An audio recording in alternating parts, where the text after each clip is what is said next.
ವೀರಶೈವ ಮಹಾಸಭಾದ ಅಧ್ಯಕ್ಷರಾಗಿ 13 ವರ್ಷಗಳ ಸೇವೆ ಸಲ್ಲಿಸಿದಂತಹ ಶಾಮನೂರು ಶಿವಶಂಕರಪ್ಪ ಅವರು ವಿಧಿವಶರಾಗಿದ್ದಾರೆ. 95 ವರ್ಷ ವಯೋಸಹಜ ಕಾಯಿಲೆಯಿಂದ ಆಸ್ಪತ್ರೆಗೆ ದಾಖಲಾಗಿದ್ರು. ಶಾಮನೂರು ನಿವಾಸಕ್ಕೆ ಅಭಿಮಾನಿ ಬಳಗವೇ ಆಗಮಿಸ್ತಾ ಇದೆ. ದಾವಣಗೆರೆಯ ನಿವಾಸದತ್ತ ಜಮಾವಣೆಗೊಳ್ತಾ ಇದ್ದಾರೆ ಅಭಿಮಾನಿಗಳು. ಶಾಮನೂರು ಶಿವಶಂಕರಪ್ಪ ನಿಧನದ ಸುದ್ದಿ ತಿಳಿದು ಅಭಿಮಾನಿಗಳು ಕಣ್ಣೀರು ಹಾಕಿದ್ದಾರೆ. ಅವರನ್ನ ಮತ್ತೆ ಆರೋಗ್ಯವಾಗಿ ನಾವು ದಾವಣಗೆರೆಗೆ ಬಡಮಾಡ್ಕೊಳ್ತೀವಿ ಅನ್ನುವಂತಹ ನಿರೀಕ್ಷೆ ಇತ್ತು. ಆದರೆ ಅದು ಹುಸಿಯಾಗಿದೆ ಅನ್ನುವಂತಹ ನೋವು ದುಃಖವನ್ನ ಅಭಿಮಾನಿ ಬಳಗ ದಾವಣಗೆರೆಯ ಶಾಮನೂರು ನಿವಾಸದಲ್ಲಿ ವ್ಯಕ್ತಪಡಿಸಿದ್ದಾರೆ. ದೊಡ್ಡ ಸಂಖ್ಯೆಯಲ್ಲಿ ಅಭಿಮಾನಿಗಳು ಬರ್ತಾ ಇದ್ದಾರೆ. ಮುಂದೆ ಹೇಗೆ ಅನ್ನೋದರ ಬಗ್ಗೆ ಸಹಜವಾಗಿ ಅವರಿಗೆ ಪ್ರಶ್ನೆ ಹಾಗೆ ಉಳ್ಕೊಂಡಿದೆ. ಕಾಂಗ್ರೆಸ್ನ ಹಿರಿಯ ಶಾಸಕ ಶಾಮನೂರು ಶಿವಶಂಕರಪ್ಪ ಅವರು ಕೂಡ ವಿಧಿವಶರಾಗಿರುವಂಥ ನೆಲೆಯಲ್ಲಿ ಅವರ ನಿವಾಸದ ಮುಂಭಾಗ ಸಾಕಷ್ಟು ಅಭಿಮಾನಿಗಳು ಕೂಡ ನಿಂತಿರುವಂಥದ್ದು ನಾವು ದೃಶ್ಯವನ್ನು ನೋಡೋದಾಗಿದ್ದೇನು.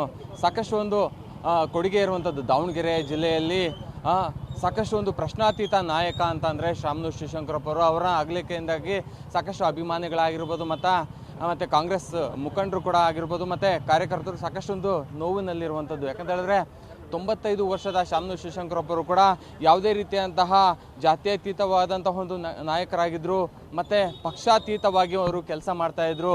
ಇದರಿಂದಾಗಿ ಸಾಕಷ್ಟು ಅಭಿವೃದ್ಧಿಯನ್ನು ಕೂಡ ಮಾಡಿರುವಂಥ ನೆಲೆಯಲ್ಲಿ ಅವರ ಕೊಡುಗೆ ಸಾಕಷ್ಟು ಇರುವಂಥ ನೆಲೆಯಲ್ಲಿ ಸಾಕಷ್ಟು ಅಭಿಮಾನಿಗಳು ಕೂಡ ಇಲ್ಲಿರುವಂಥದ್ದು. ಪ್ರಮುಖವಾಗಿ ಶಾಮನೂರು ಶಿವಶಂಕರಪ್ಪರು ಕಳೆದ ಹಲವಾರು ದಿನಗಳಿಂದಲೂ ಕೂಡ ಬೆಂಗಳೂರಿನಲ್ಲಿ ಆಸ್ಪತ್ರೆಯಲ್ಲಿ ಅನಾರೋಗ್ಯ ಹಿನ್ನೆಲೆಯಲ್ಲಿ ಆಸ್ಪತ್ರೆಯಲ್ಲಿ ದಾಖಲಾಗಿದ್ದರು. ಸಹಜ ಸಾವಿನಿಂದಾಗಿ ಇವತ್ತು ಸಾವನ್ನಪ್ಪಿರುವಂಥ ಹಿನ್ನೆಲೆಯಲ್ಲಿ ಸಾಕಷ್ಟು ಅಭಿಮಾನಿಗಳು ಕೂಡ ಕಣ್ಣೀರನ್ನು ಇಡ್ತಾ ಇರುವಂಥದ್ದು. ಒಂದು ಕಡೆ ಸಾಕಷ್ಟು ಅಭಿಮಾನಿಗಳಿದ್ದಾರೆ, ಅವ್ರನ್ನೇ ಮಾತಾಡ್ಸೋಂತ ಹೋಗೋಣ. ಸರ್ ಹೇಳಿ ಸರ್, ಶಾಮನೂರು ಶಿವಶಂಕರಪ್ಪರು ದಾವಣಗೆರೆಯಲ್ಲಿ ಒಂದು ಕೊಡುಗೆ ಇದರ ಬಗ್ಗೆ ಏನು ಹೇಳ್ತಾರೆ? ಅವರು ಅಜಾತ ಶತ್ರುಗಳಾಗಿದ್ದರು. ಈಗ 50 ವರ್ಷಗಳಿಂದ ಅವರು ಕಾಂಗ್ರೆಸ್ನಲ್ಲಿ ಒಂದು ವ್ಯಕ್ತಿ. ಆಮೇಲೆ KPCC ಖಜಾಂಚಿಗಳಾಗಿದ್ದರು. ನಮ್ಮ ಅಖಿಲ ಭಾರತ ವೀರಶೈವ ಮಹಾಸಭಾದ ರಾಷ್ಟ್ರೀಯ ಅಧ್ಯಕ್ಷರಾದರು. ಹಾಗೂ ಎಲ್ಲ ಸಮಾಜದವರಿಗೆ ಬೇಕಾಗಿದ್ದಂಥ ಅಪ್ಪಾಜಿಯವರು ಈಗ 15 ದಿನ ಕೆಳಗೆ ನಾವು ಹೋದಾಗ ಆರೋಗ್ಯದಿಂದ ಮರಳಿ ದಾವಣಗೆರೆ ಬರ್ತಾನೆ ಅಂತ ಹೇಳ್ತಾ ಇದ್ರು. ಇದು ಒಂದೇ ಸರಿ ನಾವು ಕರ್ಬಸಜ್ಜನ ಕಾರ್ತಿಕ ಹಚ್ತಿದ್ವಿ. ಇದು ಒಂದೇ ಸಲಿಗೆ ನಮಗೆ ಶಾಕ್ ನ್ಯೂಸ್ ಕೊಟ್ಟು ಅಪ್ಪಾಜಿ ವಿಧಿವಶರಾದರು. ಇದು ಒಂದು ನಮಗೆ ತುಂಬಲಾರದ ನಷ್ಟ. ದಾವಣಗೆರೆಗೆ ಇನ್ನು ಭಾರಿ ನಷ್ಟ ಆಗ್ತೈತಿ.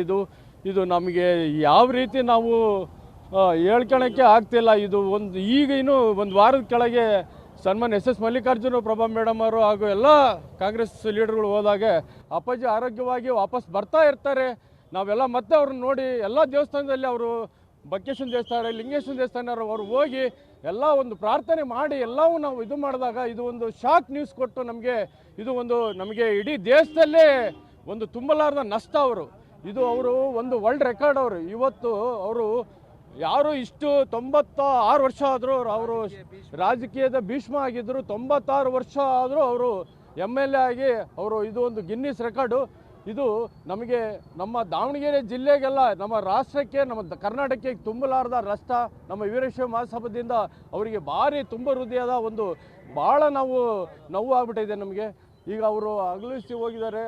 ಇದು ಅವರ ಕುಟುಂಬಕ್ಕೆ ಎಲ್ಲರೂ ದುಃಖವನ್ನು ಭರಿಸುವಂಥ ಶಕ್ತಿ ಆ ಲಿಂಗೇಶ್ವರ ಸ್ವಾಮಿ ಕೊಡಲಿ, ಬಕ್ಕಪ್ಪ ಕೊಡಲಿ, ಕೊಟ್ಟೂರು ಅಜ್ಜ ಕೊಡಲಿ ಅಂತೇಳಿ ಈ ಮೂಲಕ ನಾವು ಭಾಳ ನೋವು ಅನುಭವಿಸ್ತೀವಿ. ಶಾಮನೂರು ಶಿವಶಂಕರಪ್ಪ ಅವರು ಅಂದರೆ ದಾವಣಗೆರೆ ಅಂದರೆ ಶಾಮನೂರು ಶಿವಶಂಕರಪ್ಪ ಅನ್ನೋ ರತೆ ಐತಿ. ಇವಾಗ ಅಗಲಿಕೆಯಿಂದ ಯಾವ ರೀತಿ ಸರ್? ಅತ್ಯಂತ ಇದೊಂದು ದುಃಖ ತಪ್ಪ. ಎಲ್ಲರೂ ಭಾಳಷ್ಟು ನಾವು ದುಃಖದಿಂದ ಇದ್ದೀವಿ.